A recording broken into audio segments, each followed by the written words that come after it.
Ladies and gentlemen, welcome back to more Smackdown vs. Raw 2008 General Manager mode. My name is BrendenPlayz, and we are getting very close to the Survivor Series pay-per-view, but this week, I'm probably going to dub Recovery Week, Recovery Mode, because we've got a lot of superstars on our roster, including my own character that I made, who's pissed off at me because I'm not giving them title shots or they've been losing so much.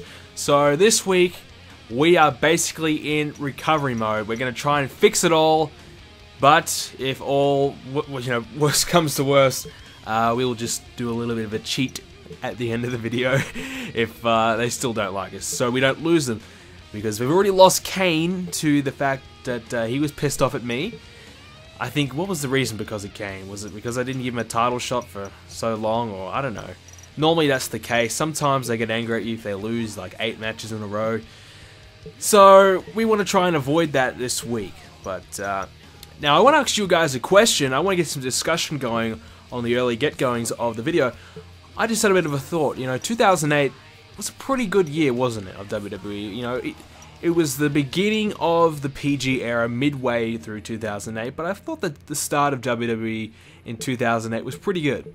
But I want to know from you guys, who was your favourite superstar in 2008? Probably a lot of you guys will probably still say he's your favourite superstar now or of all time, but think back, what was it, 6 years ago? Who was your favourite superstar back then? Now, I actually started to stop watching WWE around about February, March, maybe even April in 2008. Not because I wanted to, I was still a big fan, but simply because I didn't have access to it. But I was still a Cena fanboy, but my Cena days were really starting to die out. I was starting to lose interest in Cena, but I was always a Batista guy. Then Triple H and Randy Orton were also really growing on me as well. So they're probably some of my favourites around that. And of course, The Undertaker as well. And I even like guys like MVP, Mr. Kennedy was pretty cool. And I was still relatively a big Rey Mysterio fan. Now I couldn't stand Rey Mysterio. I never want to see Mysterio in the ring again, but I used to like Rey Mysterio a lot back in the day. So, of course, it was 6 years ago. I was pretty young. I was like 12, 13, 6 years ago. I don't know, but yeah. So I was still a young tacker, still a young boy. But it kind of goes to show who were your favorites, back all this time ago, and probably for some of you guys, 6 years ago, you haven't even started watching WWE yet, but it's kind of funny, you compare the guys that you liked all those years ago and compare to the ones that you like now. Like, I don't like John Cena now.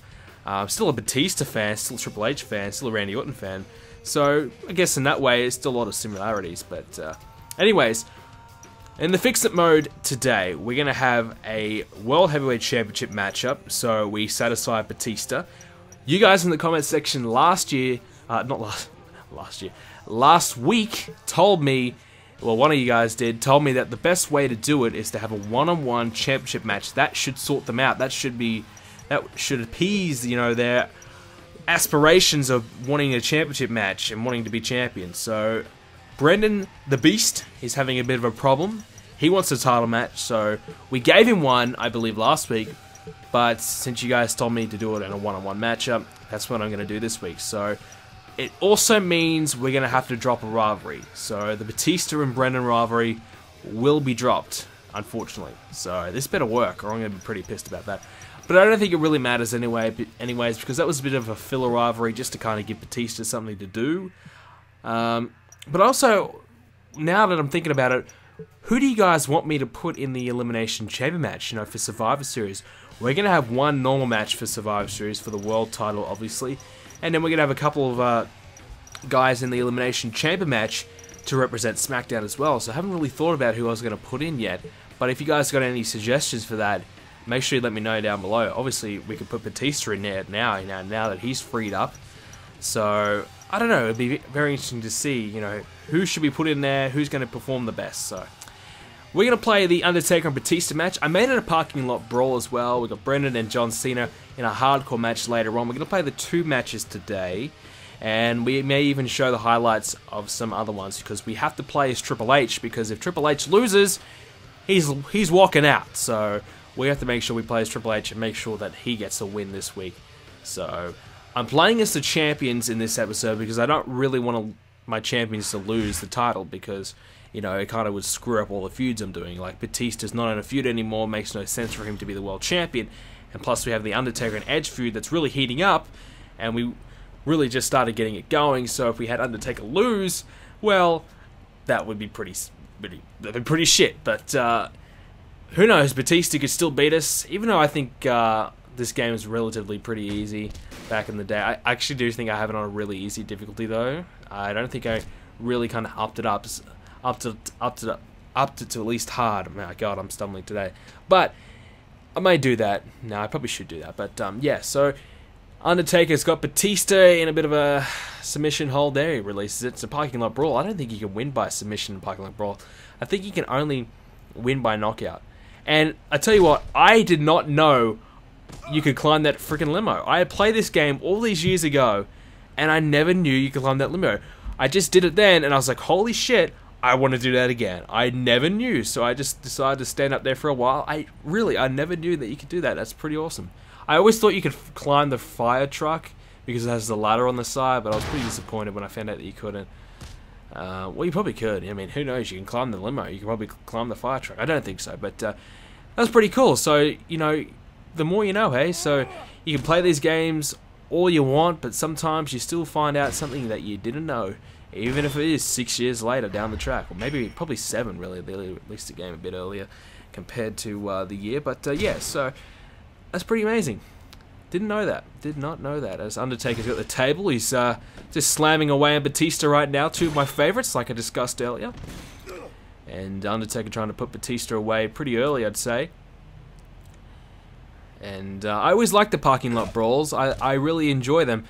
And I don't know if I really like him in the real life WWE because it kind of takes away from the action a little bit because they're backstage.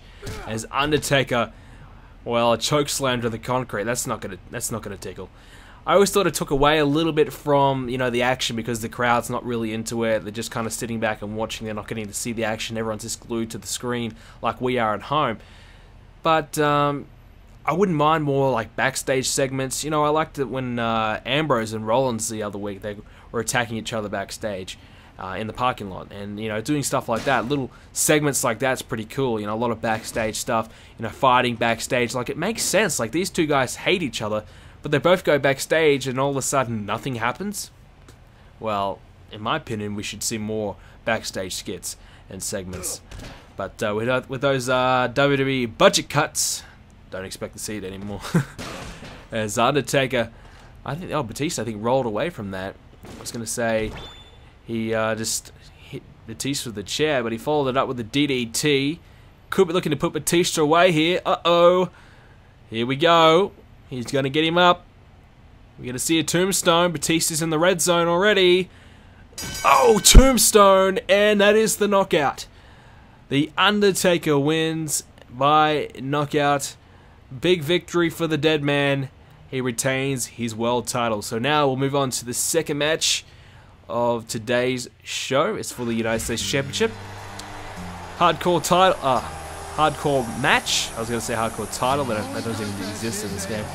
Hardcore match.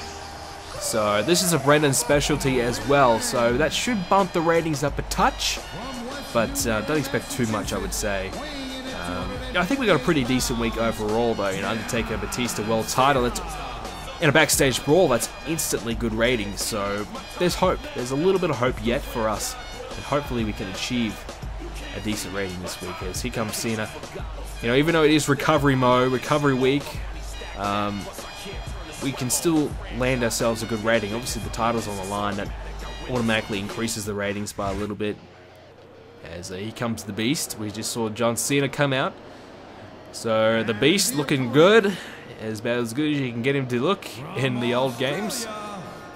Makes you appreciate like what WWE 2K15 is going to bring us. You know, just the custom creations, the custom wrestlers are going to be insane.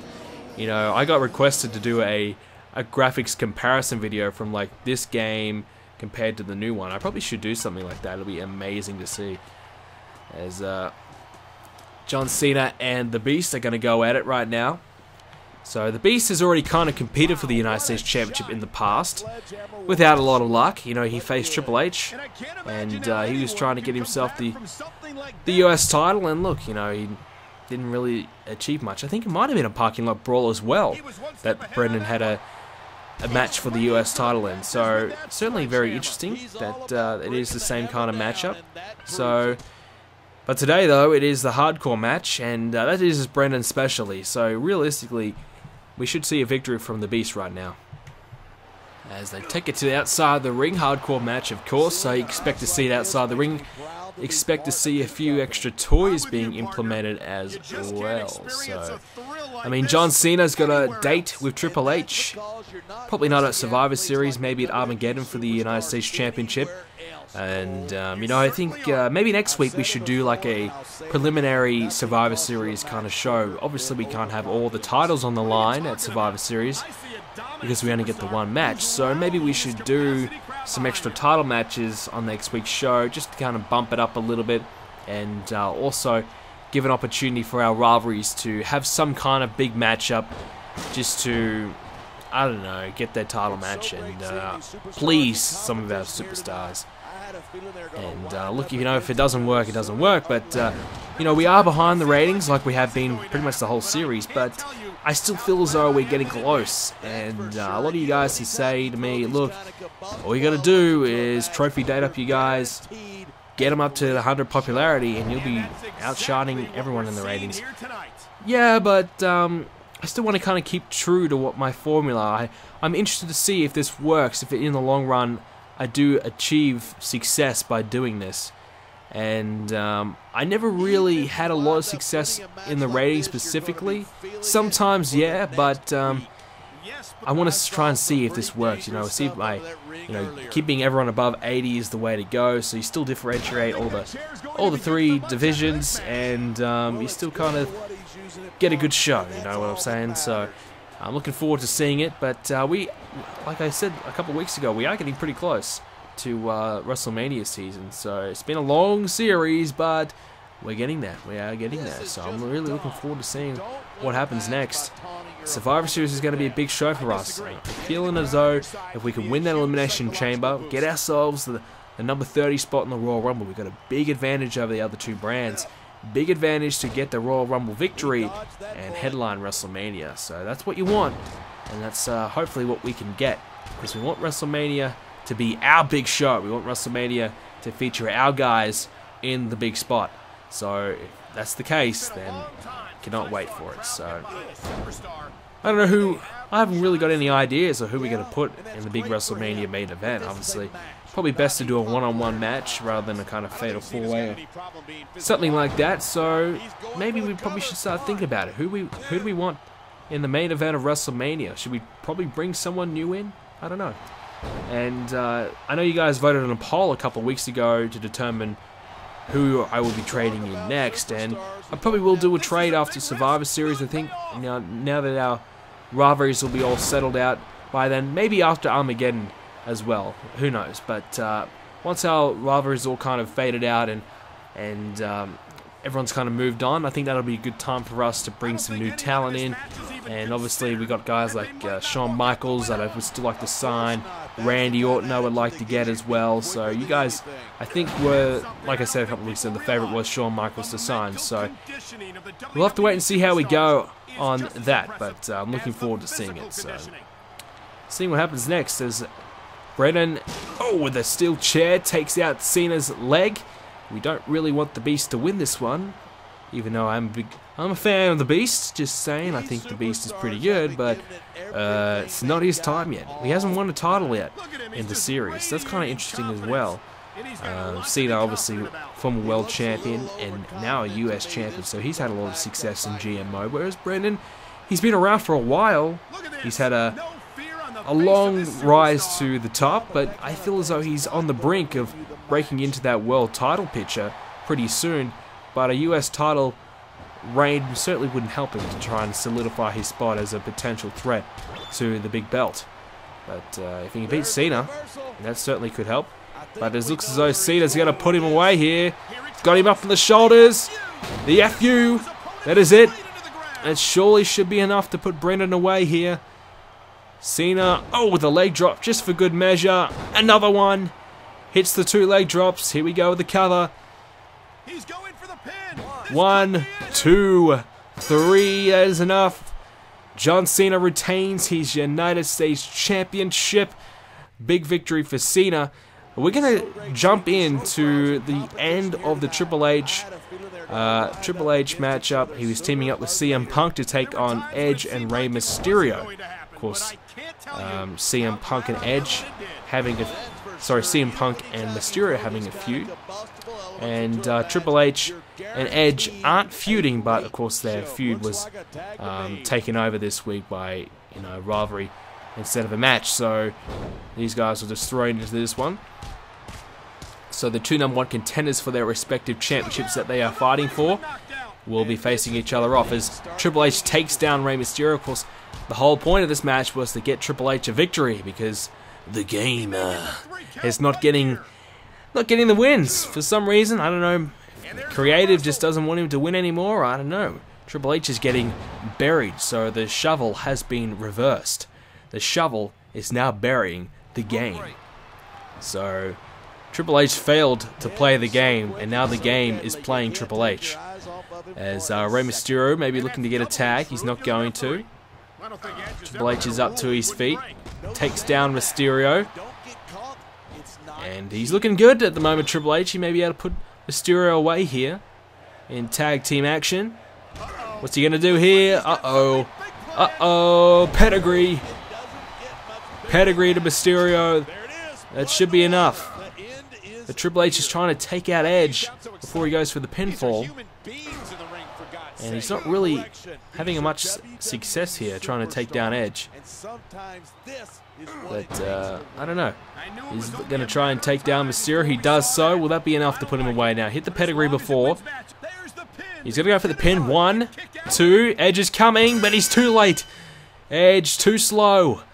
And Triple H gets the victory over Mysterio and Edge. Triple H finally breaks the losing drought that he's been undergoing for months.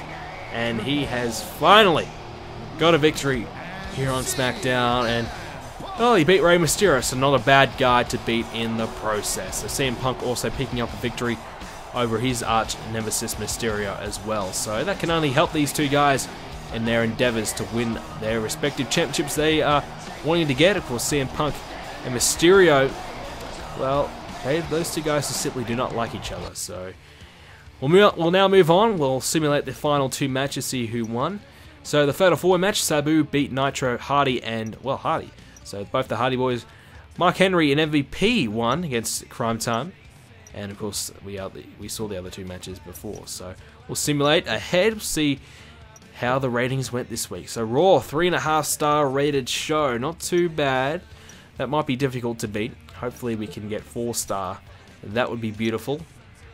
ECW, 4-star. So that'll be tough. That's tough. But we hit the 4-star as well.